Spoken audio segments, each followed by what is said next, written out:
Hola, ¿qué tal? ¿Cómo están? Esta es una de las antepenúltimas secciones de los que nos ocupa sobre el proyecto. Los proyectos no tienen que integrar un marco teórico. Es un error. El marco teórico es producto de poner en marcha el proyecto y requiere realmente mucho tiempo de trabajo. Por eso es que hemos integrado este apartado, este tema, después de haber visto los recursos para conocer lo empírico. Recuerden que nosotros tenemos las perspectivas de investigación, los tipos de investigación, los procederes empíricos. Esto es para enriquecer al proyecto. Se ha explicado que es para que ustedes tengan más claro si van a observar, si van a entrevistar, si van a hacer un experimento.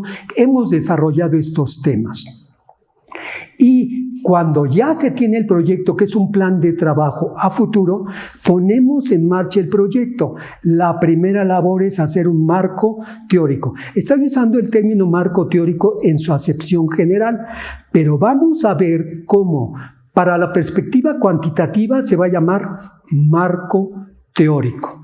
Para la perspectiva cualitativa, lo voy a explicar en un momento más adelante, se llamará marco metodológico. Y para la perspectiva tecnológica se llamará marco teórico operativo. ¿De acuerdo? No tienen la misma acepción ni la misma construcción. Son completamente diferentes cada uno de ellos y lo vamos a explicar en un momento. Cuando hablemos del marco teórico, de lo que estamos hablando es de la conceptualización del objeto en estudio u objetos. Hay quien puede haber trabajado con diferentes objetos. Hay quien trabaja al mismo tiempo con un modelo educativo y el diseño curricular. Al mismo tiempo tiene que quedar muy claro a qué se está refiriendo con esos dos objetos.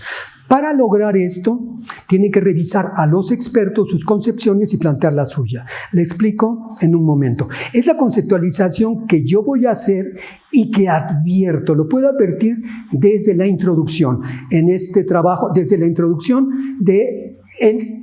puede aparecer en el proyecto o la introducción ya de mi trabajo final. En este trabajo se está entendiendo al diseño curricular como esto. Estoy estableciendo los parámetros de la discusión. Cuando hablemos de mi objeto, es de esta manera como lo he conceptualizado.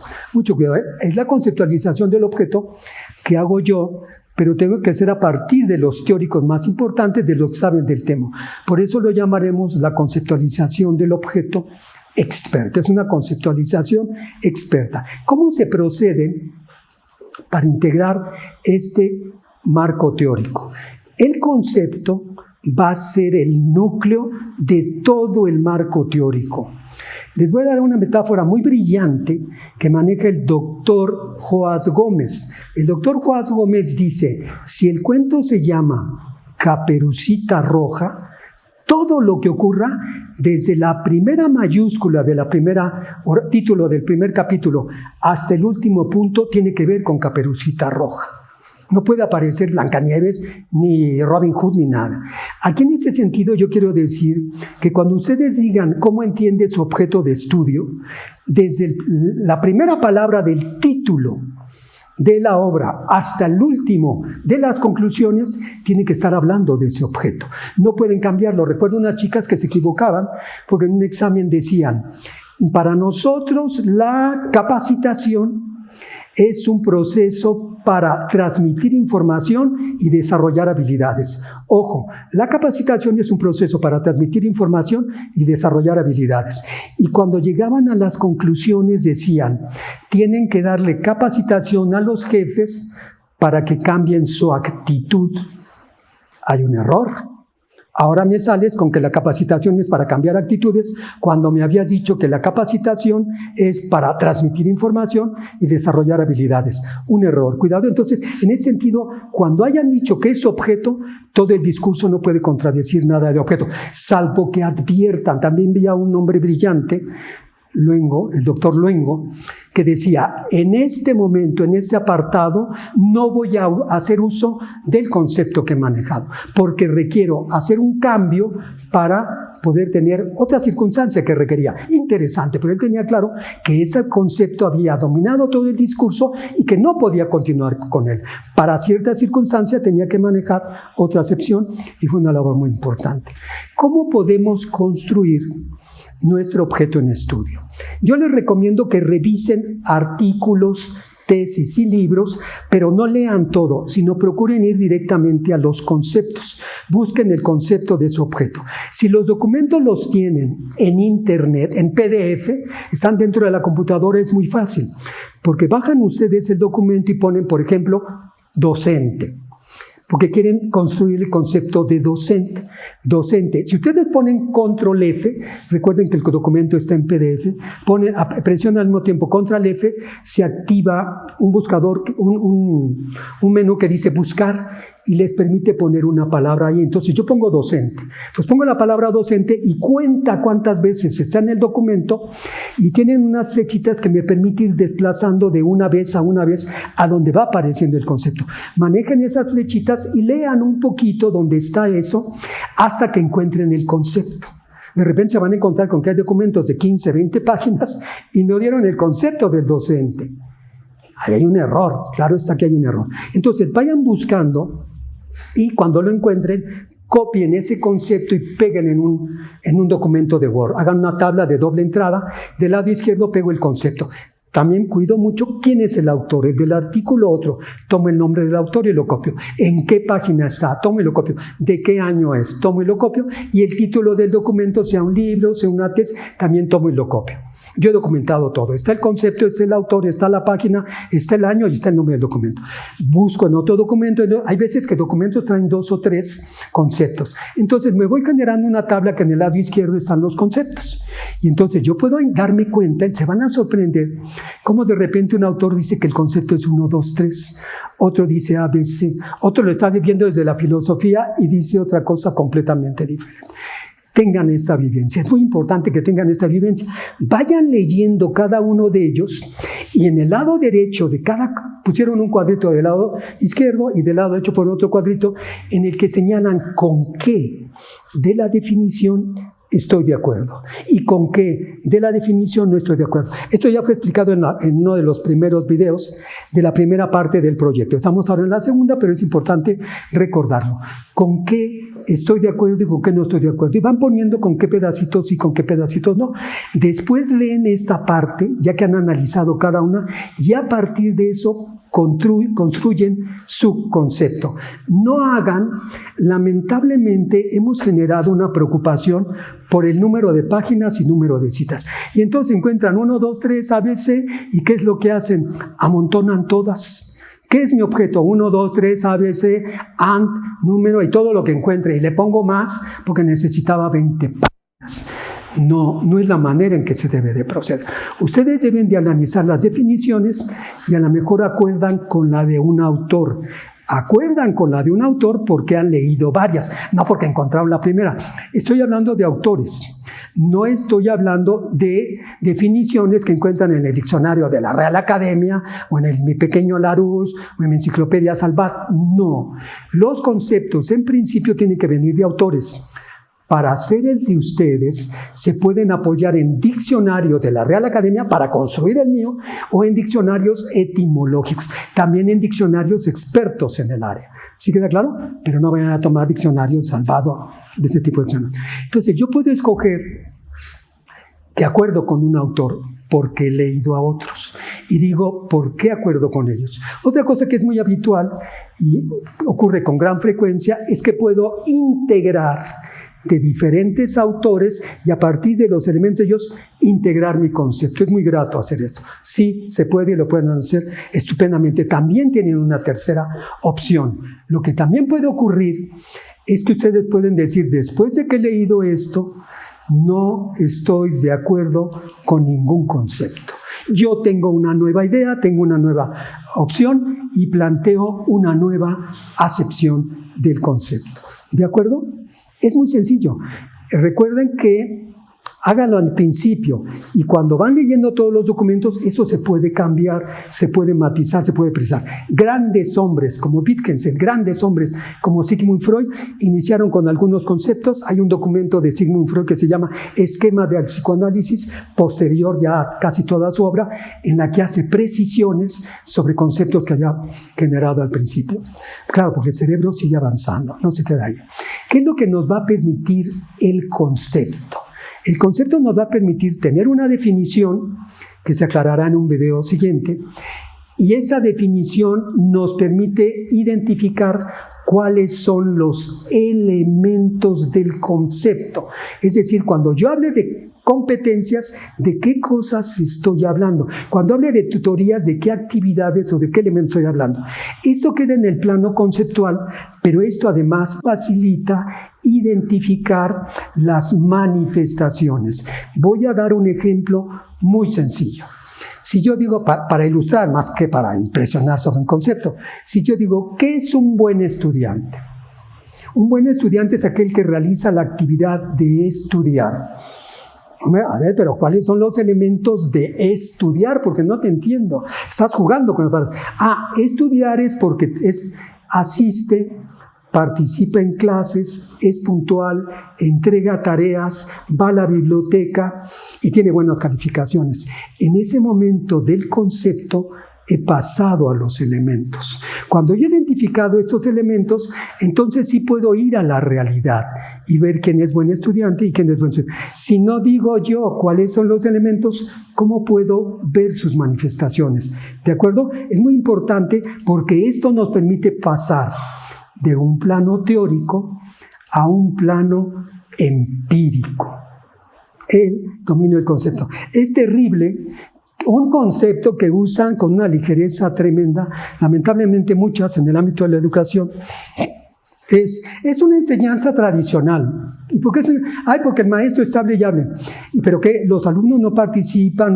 Pues no, pero el maestro es hable y hable y él no. Tenemos que tener más claro que es una enseñanza tradicional para ver si está presente o no y en qué grado. Porque parece que está y no está. No, compañeros, si tenemos claro el concepto y los elementos, no todos los elementos tienen el mismo peso. Si yo he hablado de buen estudiante y he dicho que es el que tiene buenas calificaciones, puntualidad, asistencia, entrega tareas, cita bibliotecas, ¿todos tienen el mismo peso? No. Unos tienen más peso y otros tienen menos peso, según yo lo construya en mi marco teórico. Pero es muy importante que dé el concepto, la definición, los elementos, y a partir de ahí posibilita pasar al plano empírico y mirar si está en la realidad. Y no que salen con que hacen un cuestionario y le preguntan, ¿es buen maestro? ¿Te cae bien? No. Para mirar en la realidad yo tengo que haber construido un gran concepto, los elementos y las manifestaciones. Solo así lo podemos hacer. ¿De acuerdo? Muy bien. Estamos hablando del marco teórico y el núcleo es el concepto. Vamos a ver que existen otros marcos. El marco teórico es el macro, que dice qué es mi objeto, sus elementos, con qué otros objetos se relaciona, de dónde viene, a dónde va, cómo estudiarlo, muchas cosas del marco teórico, dependiendo de mi pregunta, de mi investigación. Si mi pregunta de investigación dice qué son las competencias, solo me ocuparé de conceptuar cómo estimular las competencias. Tan importante es decir qué es, como cómo estimularlas. ¿Qué tipo de competencias hay? Pues entonces el concepto y los tipos de competencias. A eso es a lo que llamamos marco teórico. Establecer claramente para mí y para los otros de qué estamos hablando. El núcleo de todo marco teórico, lo he dicho, es el marco conceptual. El marco conceptual es cuál es el concepto de mi objeto, qué elementos lo tienen y cuáles manifestaciones. Las manifestaciones son necesarias si voy a hacer un trabajo empírico. Si no voy a hacer un trabajo empírico, no requiero de las manifestaciones. Me puedo quedar solamente en el plano conceptual. ¿Qué son las competencias? ¿Qué tipos de competencias hay?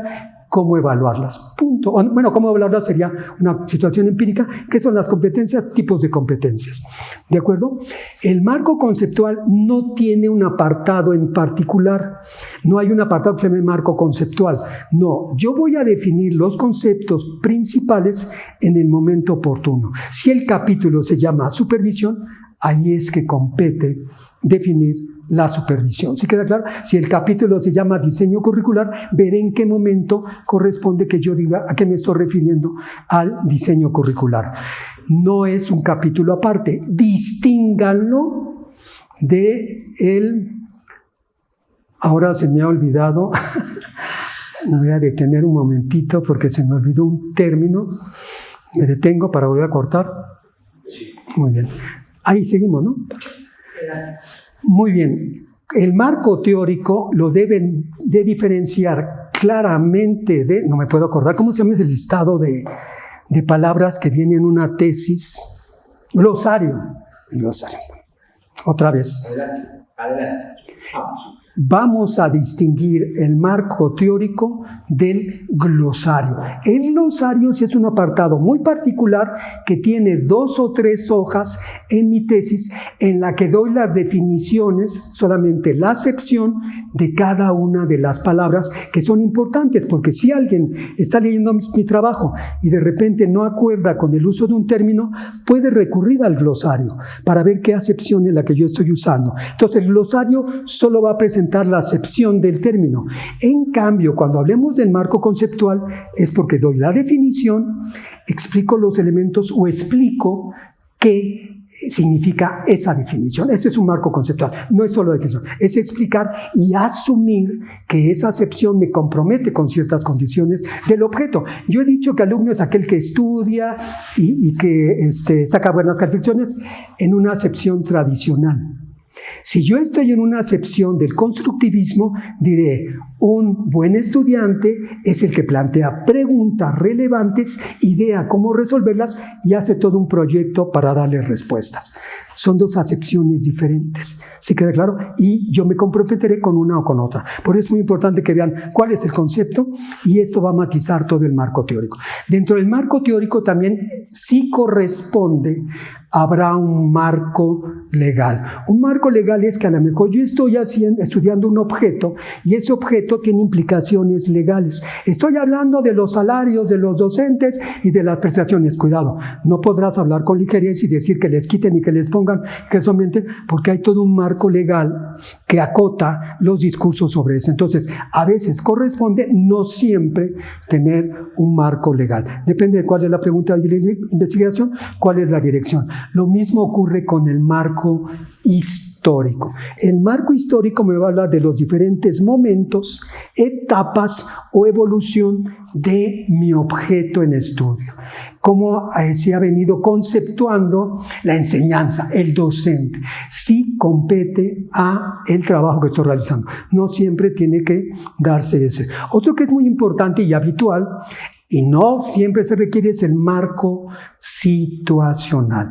El marco situacional es cuando yo hago un trabajo de carácter empírico en una escuela. Entonces tendré que dar una descripción de la escuela, pero describiré aquello que es pertinente para mi estudio. Si yo estoy haciendo un estudio sobre los docentes y la carrera docente y el ejercicio docente, bueno, lo que tiene que aparecer en el marco situacional es cuál es la escuela, dónde está, pero cuántos docentes hay, cuáles son sus perfiles, cómo trabajan, cómo están agrupados. No me va a interesar que me digan, esta escuela se fundó en el 1800 y para el 1900, eso no me interesa. El marco situacional es describir el espacio, pero en relación a la pregunta de investigación, en relación a mi preocupación en estudio. ¿De acuerdo? Aquí tenemos entonces el marco teórico, esa parte no queda dentro de él el marco situacional. Un marco, son diferentes, no es lo mismo cada uno de ellos. Un marco diferente es el marco de referencia. El marco de referencia es muy importante cuando nosotros vamos a tener acceso o interactuar con un grupo o población. Imagínense que nosotros en nuestra investigación vamos a hablar con padres de familia o vamos a hablar con la comunidad. Es muy importante que si yo voy a hablar con la comunidad o con los padres de familia, trate de identificar cómo es que ellos se refieren al objeto. El marco teórico es la descripción desde los expertos, pero voy a ir a hablar con los padres de familia. No voy a llegar y les voy a decir, ¿qué les parece el diseño curricular? Queremos su opinión. ¿Les parece bien que haya sido interdisciplinario? Sí, pues nos parece perfecto. Me parece si vamos a hacer entrevistas o cuestionarios y vamos a hablar con ellos, es muy importante que tratemos de identificar cómo refieren ellos el objeto, de qué manera hablan de él, para que cuando hablemos con ellos usemos esos términos y nos comuniquemos y obtengamos información y no estemos hablando nosotros con nosotros mismos, obteniendo la información que queremos y ellos nunca se enteraron de qué estamos hablando. ¿De acuerdo? Entonces, estos son otros marcos que podemos tener. Vamos a explicar otros porque vamos a ver cómo, ya lo he señalado, dependiendo de cada perspectiva, hay diferentes marcos. Lo vamos a ver ahora. El marco teórico es para la perspectiva cuantitativa. El objeto, ¿qué elemento lo compone? ¿Cómo se manifiesta? Para verificar. La atención en la revisión teórica para la perspectiva cualitativa se llama marco teórico-metodológico. Tendré que revisar entre los expertos ¿cuál es la modalidad cualitativa que escogí? Es que yo quiero hacer investigación-acción. Muy bien, perfecto. Ponte a buscar quiénes son los expertos. Ponte a buscar cómo conceptúan y cómo proponen que se lleve a cabo una investigación-acción. Porque todo el mundo cree que puede hacer investigación-acción sin andar buscando qué es. No, se van a sorprender cuando busquen a los expertos, cuando busquen cómo lo conceptualiza cada quien. Y a partir de ese cómo lo conceptualiza, ustedes digan, en este trabajo se va a conceptualizar así y se comprende que estas son las etapas, procederes, momentos de una investigación-acción. Eso lo vamos a llamar marco teórico-metodológico y es lo que corresponde a la perspectiva cualitativa. En un trabajo que se está empezando es muy importante que nos digan cómo lo entendieron y cómo llevaron a cabo ese trabajo. En el caso de la investigación tecnológica, nosotros tenemos que ir en lo tecnológico de lo teórico a el lugar. Recuerden, tenemos que, es cuando nosotros decimos, cómo mejorar la lectura de comprensión en los alumnos de tercero de primaria del Margarita Maza de Juárez. Estamos yendo de un plano teórico, la lectura de comprensión, a el Margarita Maza de Juárez. Entonces, tanto tenemos que saber de lectura y comprensión como de esos niños. Y no tenemos que dar un marco teórico explicativo, tenemos que dar un marco teórico operativo que se apoya en la teoría, pero que fundamentalmente nos va a decir un cómo hacer para estimular la lectura de comprensión en esos chicos, ¿sí? Teórico operativo quiere decir que va a tener su sustento teórico, pero que el acento va a estar en cómo hacer para lograr lo que yo les estoy explicando, ¿de acuerdo? Es muy diferente en cada una de las perspectivas. Eso es para la perspectiva tecnológica. ¿Cuáles son los recursos? Es muy sencillo. Sobre todo si hicimos con pertinencia un proyecto. Recuerden que el marco teórico es después de haber hecho el proyecto. Los recursos para hacer un marco teórico son el esquema de acopio de información. Aquello que tuvimos que haber hecho con mucho cuidado de qué es lo que se basa en el capítulo 1, qué temas y subtemas se desarrollan, en el 2, en el 3, en el 4. Yo en el capítulo 1 he dicho qué temas requiero, en el 2 y qué subtemas. Con mucho cuidado lo hice, fue explicado en su momento en los elementos básicos del proyecto. Ahí se explica cómo se hace el esquema de acopio. Entonces, si yo tengo bien hecho un esquema de acopio, me dice que de la supervisión voy a revisar el concepto, los elementos, las manifestaciones, los tipos y sus etapas. Claramente yo sé que es el concepto, los elementos, las manifestaciones, los tipos y sus etapas. Esto es muy útil, porque entonces el otro elemento que yo voy a tener es la bibliografía, las fuentes de información. Voy a llegar a la biblioteca y voy a decir, ¿qué libros tiene sobre supervisión?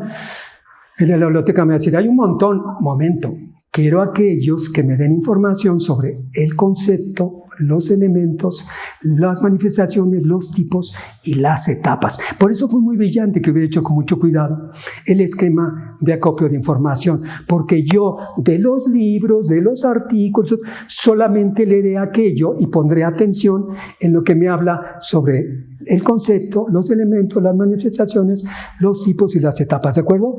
El marco teórico me acota qué es lo que el esquema de acopio me acota qué es lo que tengo que buscar y qué es lo que no tengo que buscar. Si no tengo eso, y empiezo a leer, el cerebro va a deambular y se va a extraviar, porque los autores escriben y me llaman la atención, me cautivan y yo voy a decir, ¡ay, es que la supervisión, su filosofía, su razón de ser!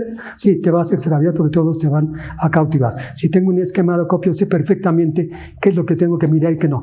Aún así, en las lecturas puedo encontrar un tema que sea de interés y que yo no haya integrado a mi esquema de acopio. Entonces, lo integro a mi esquema de acopio porque ahora en la lectura me he dado cuenta que tengo que ver eso. O a la inversa, de repente puse un apartado y cuando reviso no encuentro información de ese apartado. Y reviso y no encuentro. ¡Ay, lo voy a borrar! No. Ese apartado lo elimino, pero pongo mis conclusiones del trabajo y en las recomendaciones para futuras investigaciones digo que se trabaje este tema porque yo no encontré información, ¿de acuerdo? Entonces, para hacer el marco teórico, el esquema de acopio, las fuentes de información, y voy leyendo y haciendo mi discurso. Y poco a poco voy escribiendo sobre ese concepto en cada uno de los apartados. ¿Qué capítulo se va a hacer primero? Porque también en esa. Primero hace el capítulo 1, el capítulo 2, no. El primer capítulo que voy a hacer es del que tenga más información. Si yo tengo más información del capítulo 2, ¿de cuál creen que voy a empezar? El 2. Y entonces leo. Eso no quita que cuando acabe el 3 o el 1, a lo mejor haga precisiones en los que hice antes. Pero se empieza con el capítulo con el que tengo más información. Y voy haciendo mi discurso. Hoy tenemos una gran ventaja para hacer el marco teórico. Otro más de los recursos es la consulta con expertos. He tenido alumnos de la normal de Calpuluac, un maestro tenía una duda sobre un concepto y le escribe un correo a Delors, una lectura que hace de Delors, le escribe y háganlo de esta manera. Ese maestro ni siquiera sabía inglés, consiguió que otro hiciera el correo, se lo mandaron, no sabemos si fue Jacques Delors, fue el correo de Jacques Delors y le contestaron. Cuando ustedes vayan construyendo su discurso, identificando a los expertos, dominen un poquito, pueden hacer preguntas a los expertos. Les encantará que hagan preguntas pertinentes, precisas, sobre aquello que ustedes están construyendo. ¿De acuerdo? Muy bien, ¿cómo se va a hacer para el marco teórico? Hay que leer y leer y leer toda la vida. Porque ustedes pueden hacer un trabajo de investigación y cuando realmente hacen un trabajo de investigación se dan cuenta que van leyendo y quisieran leer más y más, tienen que parar. En determinado momento tienen que parar porque van abriéndose como más dudas y más preguntas. No, en un momento tienen que parar. Pero esa vivencia de ver que leyeron y que cuando presentan el reporte tienen conciencia que eso que dicen es a partir de lo que han leído. Pero si leyeran más, dirían más cosas. ¿Sí queda claro? Entonces, cuando realmente investigan, se dan cuenta que hay que leer de por vida. Detengo en un momento para hacer un informe y decir de qué se trata, pero sigo avanzando. Entonces, en ese momento tienen que leer. A los expertos no lean lo primero que encuentran. Ya hemos dicho que para identificar a los expertos, revisamos la bibliografía de artículos, la bibliografía de tesis, la bibliografía de libros, y el que aparece mucho, ese es un experto. Lean a los expertos de lo simple a lo complejo. Aquellos que tienen discursos con menos referencias bibliográficas son simples y los que tienen más referencias, notas, pies de página, son discursos más complejos, los leo al final. Importante, con una actitud crítica. Siempre leer con una actitud crítica. ¿Con qué estoy de acuerdo y con qué no estoy de acuerdo? Porque tengo mi concepto tentativo, mi concepto base. Y a partir de eso digo, no estamos hablando de lo mismo. No le entiende. Oye, compañero, pero es Piaget. No me importa, no estoy de acuerdo con lo que le está diciendo. Lean siempre con una actitud crítica de lo simple a lo complejo y con su concepto, para que vayan leyendo con mucho cuidado. Leer y comprender. Comprender es porque pueden explicar con sus palabras sin alterar el discurso de aquel. Esa es una condición básica para lograr el conocimiento. Ustedes tienen que leer a 2, 3, 4 autores. En licenciatura y maestría pueden ser más, un doctorado, pero será muy importante que sepan cuál es la posición de cada uno y cómo se diferencian. Si han puesto todos en la misma posición, hay un error. No leyeron, no comprendieron y no se enteraron. Todos los autores, por matices o a veces de manera radical, no hablan del mismo. Entonces, leer para comprender. Comprender es porque sé lo que está diciendo y con qué razones lo está sustentando. comprender lo que dijo me permite analizar.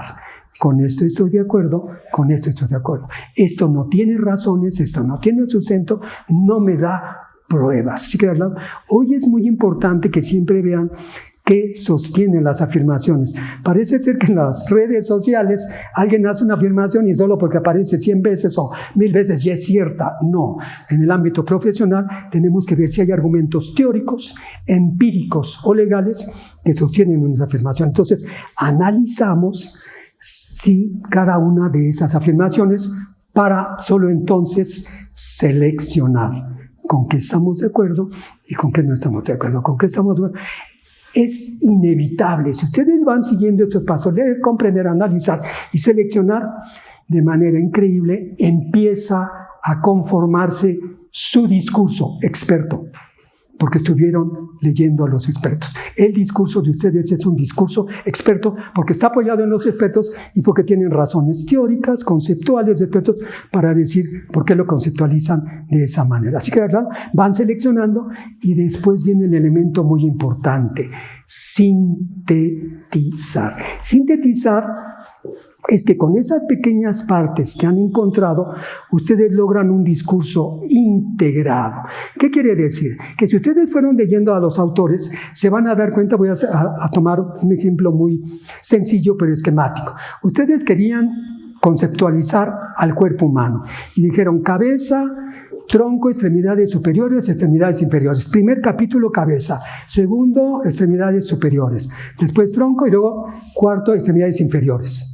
Y entonces cuando leen a todos los autores se dan cuenta que no todos hablan de lo mismo ni revisan con la misma suficiencia cada uno de los elementos. ¿Qué quiere decir? Que si yo tomo la cabeza y digo el concepto, los elementos, las manifestaciones y las funciones, cuando pase a los brazos también debo decir el concepto, los elementos, las manifestaciones, pero de repente no tengo la información porque no me la dieron los autores y paso al otro y no me la dieron. Entonces yo tendré que inferir a partir de las funciones de la cabeza, cuáles son las funciones de los brazos. A partir de las manifestaciones de los brazos, cuáles las de los pies. ¿Soy claro? De esa manera barro con exhaustividad y sintetizar es porque logro un todo superior a la simple suma de las partes. Yo he articulado, he dado el mismo tratamiento a todas las partes y las he revisado de manera exhaustiva. He logrado sintetizar. He logrado un discurso completo mío. Este es el ejercicio del marco teórico. Lograr con suficiencia todo un discurso que barre de manera exhaustiva, detallada, mi objeto en estudio. Es aquí o es durante este proceso que empezamos a escribir, no al revés. Es terrible que en muchos trabajos de investigación, los asesores, los supervisores, los revisores, ¿cuántas páginas llevas? No cuántas páginas lleva. Tienen que platicar contigo para ver si estás armando claramente en tu cabeza, estás construyendo coherentemente, exhaustivamente, equilibradamente cada una de esas partes. Me interesa más tu cerebro, me interesa más que estás construyendo. Cuando veo que lo estás construyendo con claridad, entonces ponlo por escrito y no al revés. Hemos hecho un desastre. En este caso estamos preocupados por las páginas, por el APA, por las citas, por eso cuando tenemos que estar preocupados por el cerebro del sujeto, cómo está integrando, sintetizando este objeto. Es así que logramos una síntesis. Vamos a pasar al aspecto formal. Yo quiero que primero logren el discurso y después lo pongan por escrito. Cuando ya lo pongo por escrito, el grosor de ese escrito es su discurso, lo que usted comprende, lo que usted nos va a decir de la tutoría, porque lo armó con esos sujetos. La tutoría es un proceso de acompañamiento, pero es su discurso. ¿Sí queda claro? Y va a poner las citas para respaldar su discurso. Si va a poner citas para explicarme lo que dice un experto, mejor leo al experto, porque seguramente usted lo va a trastocar y me va a decir otras cosas que no dijo él. Entonces, vamos a procurar que las citas estén hablando para respaldar lo que yo digo. La tutoría es un proceso de acompañamiento que da fortaleza a la formación del alumno, como lo han señalado fulanito y sutanito, pero es mi discurso. ¿Cuándo se deben de poner citas? Para mí, solo hay 5 razones para citar. Nada de que mínimo deba aparecer una cita por hoja, eso es una absurdo, es la ignorancia. Uno, se van a poner citas cuando voy a usar a los autores para respaldar mi discurso. ¿Sí? Lo que yo he dicho, como lo dice fulano, o sutano, como dice fulano, esto debe de ser así. Pero es porque está respaldando mi discurso. Dos, otra razón, porque no estoy de acuerdo con lo que dice este autor. Para mí, este objeto no tiene esa condición cuando dice él, y lo pongo. Eso es muy brillante, y se puede hacer. Y lo van a hacer. Para apoyar, para decir que no estoy de acuerdo, uno, vamos a poner una cita, porque lo vamos a encontrar de repente, la afirmación está expresada con inusitada claridad. El sujeto lo dijo con una brillantez que a uno no le queda nada que aportar y dice, como lo ha dicho tal autor, esto es así, porque está expresada con inusitada claridad y le tenemos que dar su mérito a él que lo ha hecho de manera brillante. Otro, cuando está una redacción muy compacta y muy cuidadosa que fue claramente estipulada. Esto lo van a ver ustedes y lo sabemos en los documentos de carácter normativo, legal, legislativo. El artículo 7 dice, cuidaron cada palabra, cada preposición, cada concepto. Entonces se cita tal cual, porque si cambio algo, haré un desastre. Entonces en estas redacciones muy compactas de carácter legal se pone tal. Una última razón, son solo 5, para citar textualmente. Cuando ocasionalmente está expresado en otro idioma y representa un juego de palabras que al traducirlo pierde sentido. 3 tristes tigres tragan trigo en un trigal. Lo traduzco y ha perdido sentido. Entonces vamos a ver cómo muchas veces se usan las palabras tal cual están en su idioma, en su acepción original, para que conserven ese juego de palabras. Recordando esto, quiero señalar algo muy importante. Eviten en sus documentos de investigación el uso de palabras en inglés o anglicismos. Es fatal.